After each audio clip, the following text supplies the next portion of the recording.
What's the most legendary thing you've accidentally said in the heat of the moment? So at my final divorce hearing, I wasn't supposed to say anything. My lawyer even told me to zip it and let him handle everything. My ex-husband Tyler had been caught stealing money from his job and tried to pin it all on me with fake papers and forged signatures. The whole thing was insane. For over a year, cops were at my house, my bank accounts got frozen, and people I thought were friends basically ghosted me. Meanwhile, Tyler's walking around like he's some misunderstood victim, and he even brought his new girlfriend to court. Yeah, the same girl he was cheating on me with while I was home with our twin boys. The courtroom was packed. Tyler had his whole family there supporting him. I just had my sister Kim and my lawyer. The prosecutor had just finished showing all the evidence that proved Tyler not only forged my name on loan papers, but also used our kids' social security numbers to open fake credit cards. Like, who does that to their own children? When the judge asked Tyler if he wanted to say anything, of course he stood up and gave this whole sob story about being a devoted father and husband who was just trying to provide for his family. He actually had the nerve to say that I had manipulated the situation and that everyone in the courtroom knew I wasn't the innocent person I was pretending to be. When he sat down, he had this smug little smile on his face like he'd just won an Oscar. Then the judge looked right at me and asked if I wanted to say anything before the final decision. I hadn't planned on speaking at all,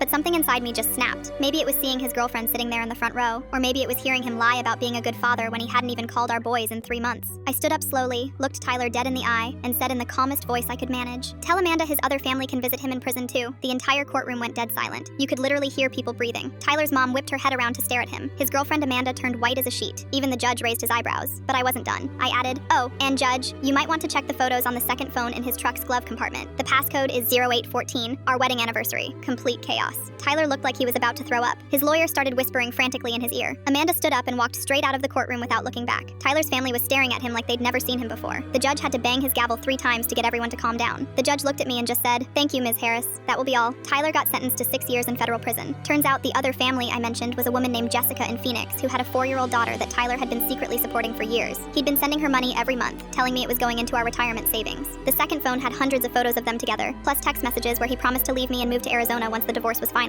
The court ended up giving me full custody of the boys, plus alimony, and they officially cleared my name with a public statement. Tyler's family even apologized to me afterward. His mom told me she had no idea about any of it and that she was disgusted with her son.